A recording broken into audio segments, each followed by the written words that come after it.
Hello guys! For today's video ay going to South naman tayo para makapag-unwind kasama ang mga kaibigan at syempre ang ating pamilya. May na-discover kasi kami dito na bagong beach and resorts na walang iba kundi ang El Pueblo by Cocotel. Dahil nga summer ngayon, marami din ang naghahanap ng affordable beach and resort para sa pamilya.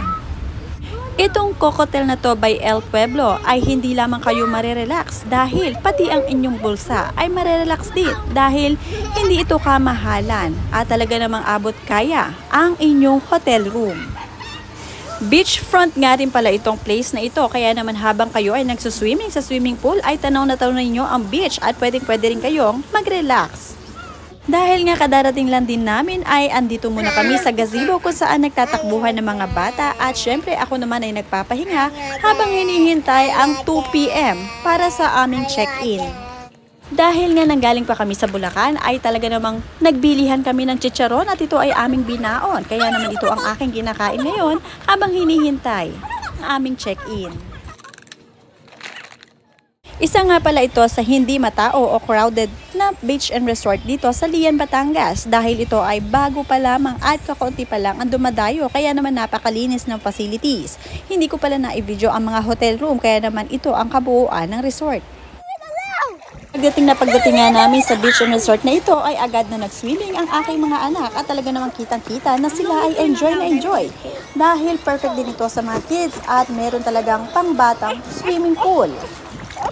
Kung tutuusin ay okay din ito sa malamig na panahon dahil ang pambatang swimming pool ay medyo heated din siya kaya naman hindi ka magiginaw at hindi magiginaw ang mga bata.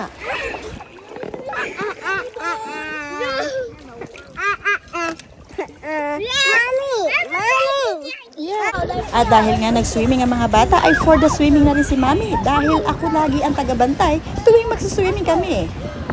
Hindi ko kasi hinahayaang mag-isa ang mga batang mag-swimming sa swimming pool dahil talagang maliliit pa ang mga ito at nakakatakot din kung makakainom sila ng mga tubig. Ito, Mami. Oh, shit! Oh, shit! Oh, shit! Oh, shit! Ito, Mami. Ito. Let's go.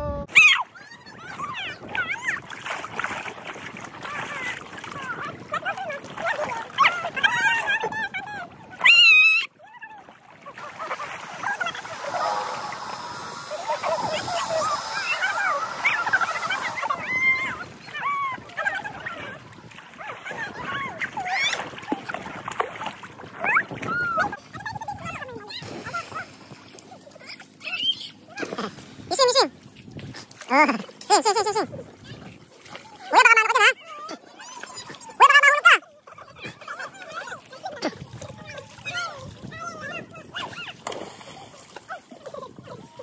Kuya, huwag ka sa sigarin, baka picture, one. At inabot na nga kami ng hapon sa swimming pool at talaga namang nakaka-relax ang lugar na ito. Isa sa mga babalik-balikan ko. Hindi ka na talaga malulugi sa presyo ng beach and resort na ito pati ang hotel dahil talaga namang napaka-worth it at napaka-affordable. Sobrang relaxing talaga ng place at hindi lamang ito ginagawang bakasyonan ng iba dahil ginagawa rin itong event place. May mga umuupa sa buong place na ito para sa kasal at ginagawa rin nila itong prenup place dahil perfect na perfect ang kanilang infinity pool. Ayan na si Jayden!